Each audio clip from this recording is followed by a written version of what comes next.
By 14,000 years ago, the Ice Age was winding down. As the ice melted, oceans rose and coastlines changed. Some environmental barriers between populations vanished, while elsewhere new ones appeared. Temperatures and rainfall increased dramatically, and some areas became so rich in plants and animals that people no longer had to travel in search of food. Instead, people settled into more permanent villages based on foraging. By planting the seeds from wild grains near their homes, they could supplement their food supplies and stay in the same spot year-round. Perhaps as they became more sedentary, they had more opportunities for other pursuits. In any case, populations grew, and pretty soon, growing families in these villages became less suited to the nomadic lifestyle. In some places, during droughts or harsh winters, local wild plants and animals could no longer support everyone. Independently and all over the world, people began making the same discovery, which would change human societies and the natural environment forever. They developed agriculture. It's not an obvious choice. Hunter-gatherers can provide food for their families by working only a few days a week. Farming, on the other hand, is hard work and a full-time job. But farming provided more food to feed larger populations consistently. Villagers began relying more and more on their gardens. As mutant varieties of wild grains occurred, these early agriculturists chose the crops with larger seeds and grain ears that were easier to gather. People also domesticated docile local animals.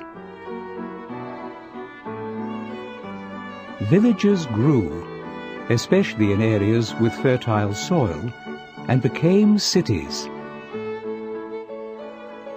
And settled people became more detached from the natural world.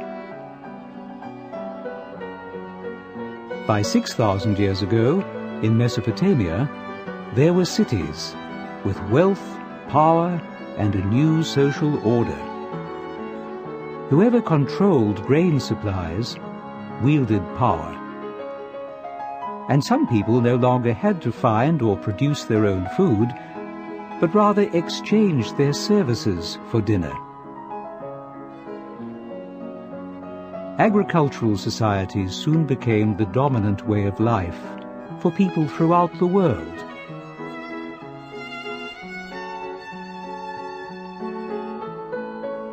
World populations exploded, creating more laborers to produce more crops.